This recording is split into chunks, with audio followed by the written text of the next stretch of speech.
دەم باش گۆدارên delalê wara Perxudres podcast'e. Ez Ömer Faruk Baran ji vê podcastê mektûbeka simkogerok radigihînim. Vê saetê vê deqê hûn likibin bi vê mektûbê bi we re me.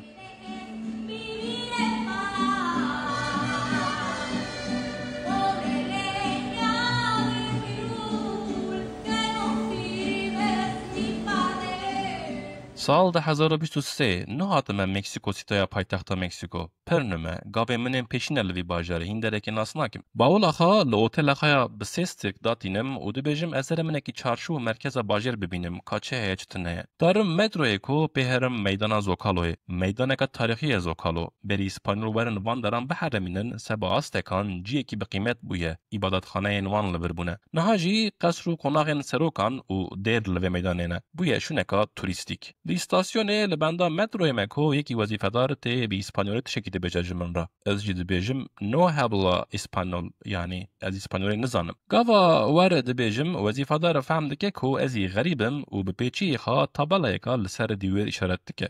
Li tabelayê dinêrim lê tiştekî fehm nakim pir. Bi herfên pembe li kêleka fotoğrafên jinan hinek tişt hatine nivîsîn.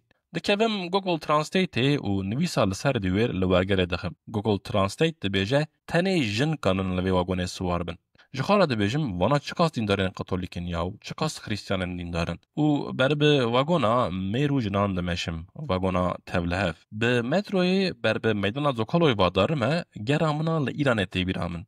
Li wî welatê di destê dîndarên Şia da ciyê jin û miran cihê bû di metroyê de. Lê a Meksîko bi min pir ecêb tê. Çünkü li Îranê jin di çarşepan de bûn, lê li vir jin şeqrûtin, bi dekolte ne, tiştekî dînî tune di hayata wan a normal da. Ne wekî Îranê. Dura hinek heval mevalan çê dikim, derdora xenekî din nas dikim bişûn da, rokê cesaret dikim, meraqa xwe ji hevalan dipirsim. Dibêjim, li vî bajarî çira wagonek cihê seba jinan? Dibêjin, dizî heye, teqîb, tacîz û tecawûz mesele ne li vî bajarî. Xerabiyên wanî pir zêde ne. Loma seba selametê jinan wagonek ji wan re cihê kirine. Gorê gotina wan hevalan li Meksikayê royê heft heşt jin têne kuştin. Ji min re behsa hinek kesên hatine kuştin dikin lê navên wan nêne bîra min niha. Ji xwe zû têne bîrkirin kesên wanî têne kuştin. Li ser vê rewşê şoreka Palo tê bîra min. Palo ji Paloya Elazîzê ye li Stenbolê saf e. Tim dibêje li dinê mazlûmên tewr mazlûm jinin. Çi gotineka rast e. Heta vê emrê xwe nêzîkî çilî dibe li dehan welatan geriya me.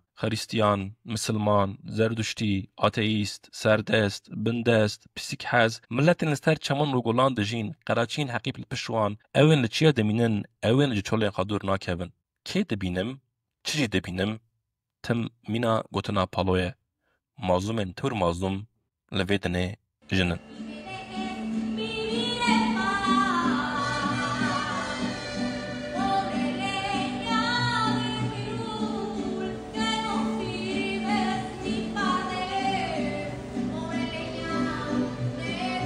Guhdarên delal ematin dawiya mektuba simkogerok. Hûn jî dikarin not, nivîs, mektûb û fotoğrafên xwe ji Perxudres podcastê re bişînin. Em her tim jî li benda eserên we ne. Pêka vê bi xatirê we.